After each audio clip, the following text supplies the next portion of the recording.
Hey everyone, welcome to the Ironman 70.3 Mont-Tremblant highlights, the 9th race of the Ironman Pro Series, which had stacked fields on both the men's and the women's side. It was terrible conditions, pouring rain and wind. Paula Findlay said she was sure it was going to be canceled and was surprised when they were able to still compete. They shortened the swim to 1,170 meters, so didn't favor those faster swimmers who were looking to get more of a gap out of the swim, but favored the likes of Lionel Sanders, who was part of this men's group, which we will go over first. So starting off in the swim, it was unsurprisingly Ben Canute who went to the front straight away. He was joined by Justin Reale, who's been having a breakout season. He's always at the front of these races. Also, João Pereira, a Portuguese athlete, Olympian, who's a real dark horse for this race. He was up there at the front of the swim as well. It wasn't that spread out as much as in a regular race.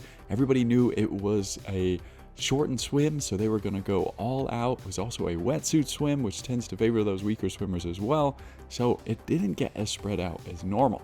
So Ben Canute, João Pereira, Justin Reale, and those other top swimmers tried to do as much as they could, but weren't able to get as much of a gap.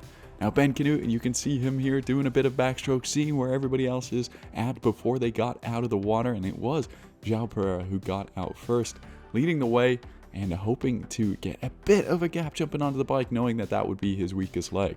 But now it's where it gets really interesting because some of those top favorites weren't that far behind. Jackson Laundry 42 seconds back on the swim, and then Lionel Sanders and Chris Leiferman, they got out together just over a minute back, a minute 10 seconds or so. They were in a prime position to catch up to this front group on the bike in a short amount of time.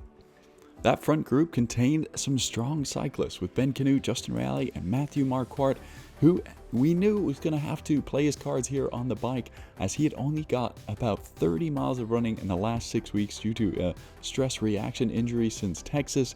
So he went to the front and started pushing hard with that infamous water bottle setup that he's got going on. And the front group whittled down to just him, Justin Reale, and Ben Canute. And they were working well enough together that they were holding off Jackson Laundry, and we know how strong he is on the bike. So Jackson remained just over 40 seconds back, and this group of three might have made it all the way to T2 together if it wasn't for Lionel Sanders, who was charging from the back. In fact, Chris Leiferman wasn't able to keep up with him, and we know how good a cyclist he is too, so he bridged all the way up to Jackson Laundry, and then Jackson said he wasn't able to go with Lionel up to the front. He said he tried to and held 400 plus watts for over 2 minutes and wasn't able to stay with them. So Lionel was clearly in some amazing bike shape for this race, and he made it all the way to that front group by himself, which ended up being the decisive move of the race. And pretty decisive for Jackson too, who wasn't able to make it across. So this front bike group just got a whole lot stronger. And Matthew Marquardt said after the race that he was impressed by how well they worked together and taking turns, which is not always what is the case. Eventually, though, it was just too much for Ben Canute, who just lost touch with them, but didn't lose too much time coming into T2. Only a minute and a half back, which in these conditions and after a hard bike ride meant he was still in contention for the win.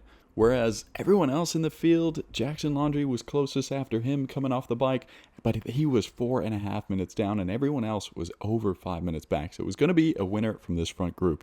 And the favorite was definitely Lionel, but he did share after the race that he was actually struggling a little bit after he got off the bike. I think I overdid the nutrition a bit on the bike, and my stomach started to shut down. It was either like I was going to have to stop to use the porta potty or puke. So it really was anybody's game still at this point. Matthew Marquardt looked the least favorite with his lack of run volume recently. Justin Reale's only ever posted a 1:16, 1:17 half marathon best before. Maybe this was Ben Canute's one to win. And maybe even on a stellar day, Jackson could have found his way back into this race. But as the run kicked off, Lionel was clearly in some good shape, not showing any signs of those stomach issues and moving past Justin Reale really quickly. By a 5K, it was Lionel and then Matthew Marquardt who had moved into second place, showing no signs of that lack of run training, and he looked like he was flying. But Lionel was just putting too much time into everyone, and it looked like that might be the podium because Ben Canute was suffering a little bit, saying he had a tight back after the bike for the first 10K of the run.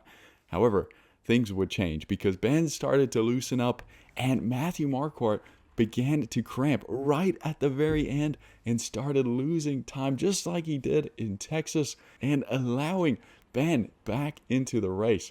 And in the last few kilometers, he overtook Justin Raleigh, who wasn't able to go with him at all. And then he got up to Matthew Marquardt, who clearly thought he had enough left in the tank to take on Ben. Ben tried to drop him going up the hill right into town, but wasn't able to, and then finally broke him going into the finishing chute and barely managed to take that second place, which clearly meant a lot to him. He's been struggling with his form a little bit, but this one will have him right back on track. It was Matthew who finished in third and Justin Raleigh in fourth as he almost took out a flower pot going into the finish line there ahead of Jackson Laundry. So what a result for Raleigh. Jackson clearly wasn't done any favors there, being stranded out on the bike course. And then Chris Leiferman finished in sixth, which is an important result for him. Still probably would have hoped for more, but he did have the fastest run split, running a 1:12.41, which is a minute faster than what Lionel ran. But man, Lionel's bike split and performance there, and just overall a brilliant day for him coming back from injury. He said he didn't feel his rib there at all out on course, which is a good sign for him heading into Lake Placid. He's got 5,000 perfect Pro Series points from his two races now, but he's all in on Kona. And you have to imagine if he gets another amazing result in Lake Placid and then a great result in Kona, he might be finishing in the top, very top of the Pro Series. So yeah, what a race there on the men's side. And it was backed up by a brilliant women's race as well. So let's dive into that.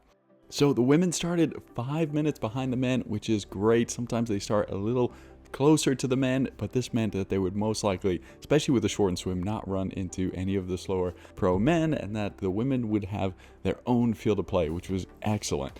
Everybody's eyes were on the rematch from St. George between Paula Findlay and Ellie Salthouse here, but there was also quite a few other names in this field, a few chasing the Pro Series wholeheartedly, like Alice Alberts, but then also the likes of Tamara Jewett, who's been racing the T100 series. She, as a Canadian athlete, clearly wanted to do well here. And right away in the swim, it was Ellie Salthouse who had a really quick start, perhaps hoping to get away with the likes of Jody Stimson, two-time Commonwealth gold medalist, who finished in fourth place behind Ellie at Ironman 70.3 Boulder not that long ago. However, with a wetsuit swim and the conditions and the fact that it was short, it was going to be near impossible to get away from anybody here, and that's exactly what happened. Jody came out of the water first, followed closely by Ellie, Paula, Grace Thack, who had a great swim, and Sarah True, who was doing her second race of the Pro Series. Tamara Jewett was in the perfect position after the swim, just over 30 seconds back. However, her bike has been a little bit of a weakness recently, so it was going to be all eyes on how much of a gap she was going to end up with after the bike to the likes of Paula and Ellie. So after a long T1 run and a wet transition, the women were underway on the bike, and it was about a group of 6 of them that were away together at first. And within the first 10 kilometers, they kind of stuck pretty close to each other, but eventually Ellie and Paula broke away and left everybody behind. They started gaining minutes pretty quickly, and by 30 Ks into the bike, they already had 3.5 minutes on Grace Thack and 4 minutes plus to Sarah True, Alice Alberts, and Tamara Jewett. And it would only continue to get worse throughout the bike ride. And also Jody Stimson picked up a double puncture on the ride, so that would end her day. At about 66 kilometers into the bike, Paula had made her move on Ellie and had gained almost a minute. But the two of them had almost 7 minutes on everyone else, including Tamara, who was riding relatively well, making her way up into 4th position just behind Grace Alexander, who was riding well also. But coming off the bike, Paula had increased her lead to 2.5 minutes over Ellie, and then 8.5 minutes to Tamara, and 9 minutes plus to the rest of the field. She rode incredibly well, but unsurprisingly, considered she just won the Canadian National Time Trial Championships on the Friday before the race. So she was obviously in some remarkable bike form, but for Ellie to stay that close, that was pretty impressive. Paula said she actually didn't get any soreness after doing that time trial ride and thinks it might have actually helped her out for this bike ride. But a lot of the women and the men reported how much the conditions affected that bike ride. I think a lot of women were tentative, like some of the men, riding in those conditions, hoping to keep the rubber side down, as they say. But it definitely affected how this race played out.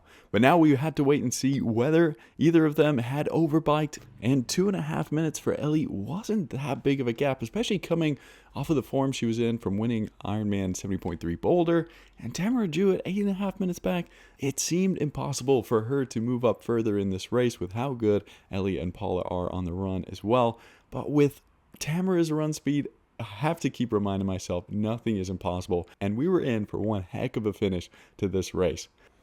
Now, as the run got underway, Paula kept increasing her lead. She clearly hadn't overbiked and had paced herself perfectly, as she so often does.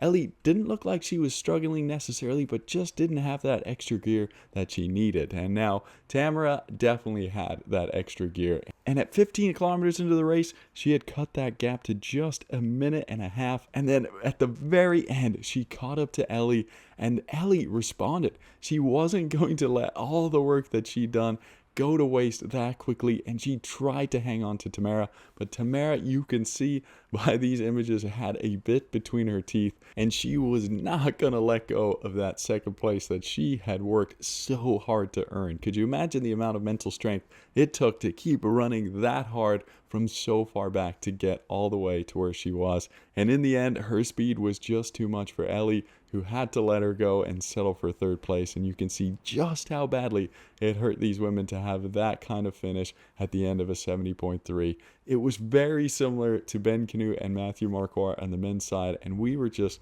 really treated to some intense racing this day in Mont-Tremblant. But the limelight should remain on Paula Findlay, who beat Tamara and Ellie by almost 4 minutes. She had a perfect all-around day.